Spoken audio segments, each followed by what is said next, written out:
नमस्कार मित्रांनो, स्वागत आहे तुमचं आपल्या मराठमोळा यूट्यूब चॅनल मराठी कार न्यूजवरती। माझं नाव विशाल दाटे। समोर जी तुम्ही गाडी पाहताय ती आहे मुस्तफीची Pajero sport. Yes, Pajero sport भारतातून तो बंद झालेले आहे, पण पजेरो स्पोर्टचं next generation Bangkok motor show मध्ये मी तुमच्यासाठी घेऊन आलेलो आहे। मी अटेंड करतोय बँकॉक मोटर शो, जो की थायलंड या ठिकाणी होतोय।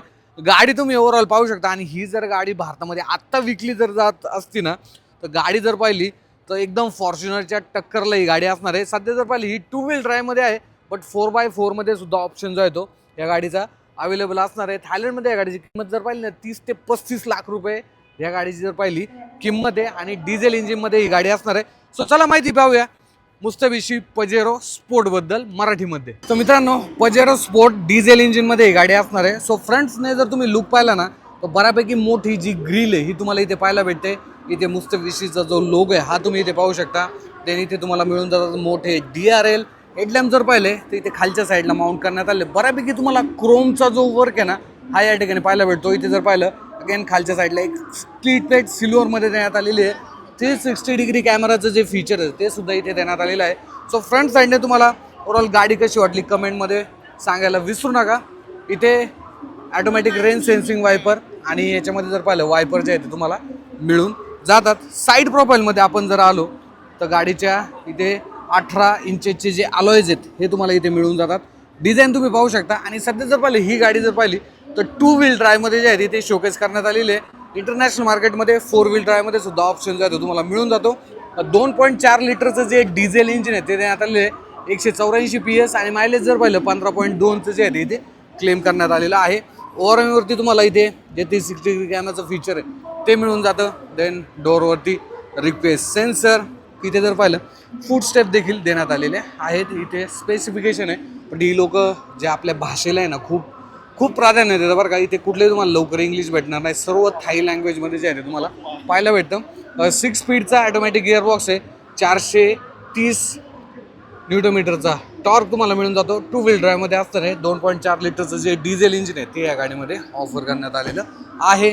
त्यानंतर असा काही तुम्हाला ओव्हरऑल ग्लास एरिया या गाडीचा पाहायला मिळतो। आणि भारतामध्ये जी पजेरो स्पोर्ट विकली जायची ना त्या गाडीची एक वेगळी लेगसी राहिलेली आहे बरं का।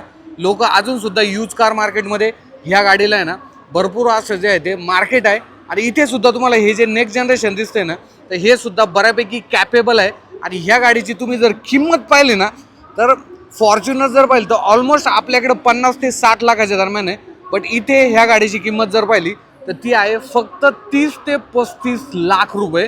त्यामुळे बऱ्यापैकी तुम्हाला ओव्हरऑल एक मोठी गाडी, आणि थायलंडमध्ये जर पाहिलं तर ह्या गाडीचं जे मार्केट आहे ते सुद्धा नक्कीच चांगलं जे आहे ते असणार आहे। बाकी रिअरमध्ये आपण एकदा गाडीचा जो ओव्हरऑल लुक आहे तो पाहून घेऊ।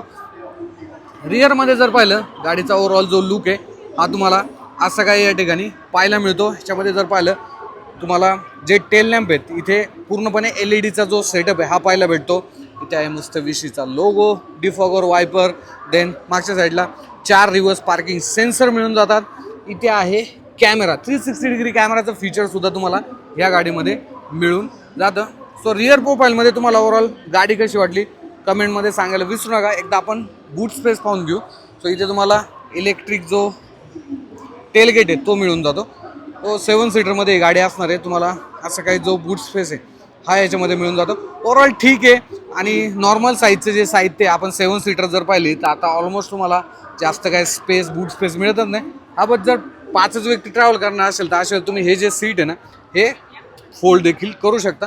बाकी थर्ड रोला सुद्धा तुम्हाला इथे AC जे वेन्स आहेत ते मिळून जातात। आणि इथे जर पाहिलं तर नॉर्मल साईजचे छोटाली मुलं असतील तर ते लॉंग ट्रॅव्हल करू शकतात। 2 कप होल्डर तुम्हाला इथे देण्यात आलेले आहेत। अगेन तुम्ही इथे जे बटन आहेत ते देण्यात आलेले, सो इथे जर तुम्ही प्रेस केलं तर अशा पद्धतीनं तुम्ही ही गाडी जी आहे ते टेलगेट क्लोज करू शकता। आता त्यानंतर गाडी जर पाहिली डिझेल इंजिनमध्ये असणार आहे आणि 2 व्हील ड्राईव्हमध्ये असणार आहे। रिअर सेकंड रोमध्ये जर आपण एकदा विचार केला तिथे तुम्हाला जर पाहिलं सॉफ्ट टच मटेरियल जे आहे ते यूज झालेले आहे। इथे थोडंसं हार्ड आहे, बट बऱ्यापैकी मटेरियल क्वालिटी तुम्हाला चांगली भेटते बरं का। इथे जर पाहिलं ते आर्मरेस्ट आहे, आणि सोबतच ओके विथ 2 कप होल्डर तुम्हाला इथे जो आर्मरेस्ट आहे तो देखील मिळून जातो। सीट क्वालिटी चांगली आहे बरं का। मोठे सीट तुम्हाला या ठिकाणी मिळून जातात। इथे फूट स्टेप देखील देण्यात आलेली आहे। देन आपण खालच्या साईडला मिडलला जर आलो तर इथे तुम्हाला जर पाहिलं 2 पॉईंटचा जो सॉकेट आहे तो देखील मिळून जातो. इथे जर पाहिलं 2 टाईप ए चे जे पोर्ट आहेत फास्ट चार्जिंगसाठी त्या मिळून जातात. गाडीमध्ये जर पाहिलं ना एअरबॅग देखील चांगल्या प्रकारे यूज झालेले आहेत.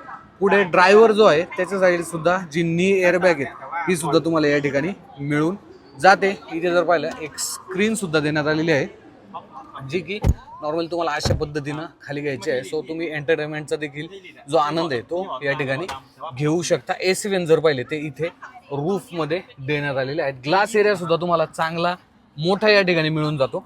सो स्पेस चांगला आहे आणि बऱ्यापैकी तुम्ही जर पाहिलं तर लॉंग जर्नी वगैरे समजा तुम्हाला करायची असेल तर देखील चांगल्या पद्धतीनं लॉंग जर्नी तुम्ही करू शकता. आता आपण फ्रंट इंटिरियर एकदा चेक करूया.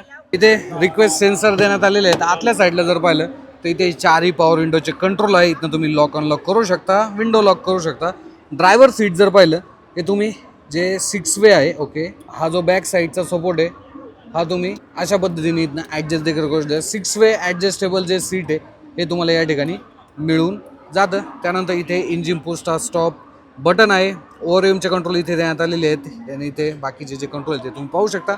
या गाडीमध्ये पेडल शिफ्टर देखील येतात बरं का. इथे हेडलॅम्पचे कंट्रोल आहे, इकडे वायपरचे कंट्रोल, देन इथे जर पाहिलं मुस्तफीशीचा लोगो, या साईडला जर पाहिलं तर क्रूज कंट्रोल, इथे एंटरटेनमेंट म्हणजेच म्युझिक अपडाऊन जे आहे ते तुम्ही या ठिकाणी करू शकता. आपण थोडंसं सीट आहे ना मागे घेऊया, त्यानंतर आतमध्ये बसूया. ओके, तो इथे जर पाहिलं तर जे स्टेअरिंग आहे ते तुम्हाला असं काही या ठिकाणी पाहायला भेटतं. मी थोडंसं सीट मागे घेतो. सो असं काही तुम्हाला जे स्टेअरिंग व्हील आहे ते या ठिकाणी पाहायला भेटतं. इन्फोटेनमेंट सिस्टीम आहे. इथं जर पाहिलं इथे सुद्धा स्क्रीन आहे बरं का. सो डिजिटल बऱ्यापैकी आता पजेरो जे आहे ते झालेली आहे. तर इथे जर पाहिलं AC कंट्रोल आहे. इथे तुम्हाला ॲटोमॅटिक गिअरबॉक्स मिळून जातो, electronic parking brake with auto hold. आणि त्यानंतर हा जर सेंट्रल कॉन्सोल जर पाहिलं ना हा देखील बऱ्यापैकी सॉफ्ट जे मटेरियल आहे ते यूज झालेलं आहे. इथे जर पाहिलं तर HDMI केबलसुद्धा आहे, USB पोर्ट आहे. हो, इथनं तुम्ही जो मागचा टेलगेट आहे तो बंद देखील करू शकता. सॉफ्ट टच मटेरियल बऱ्यापैकी तुम्हाला चांगल्या क्वालिटीचं. हा आय थिंक मगाशी ओपन झाला होता बट आता नाही ओपन झाला. आणि ह्या गाडीचं खास वैशिष्ट्य काय माहिती का, हे ग्रॅब हँडल तुम्ही पाहू शकता दोन्ही ठिकाणी देण्यात आलेले आहे. सो ऑफ रोडिंगसाठी ही गाडी एवढी कॅपेबल होती ना की तुम्हाला जे हँडल आहे पकडण्यासाठी ते प्रत्येक ठिकाणी पाहायला भेटतात. इथे तुम्हाला जो ग्लास होल्डर आहे तो देण्यात आलेला आहे. सोबतच इथे तुम्हाला मिळून जातो व्हॅनिटी मिरर.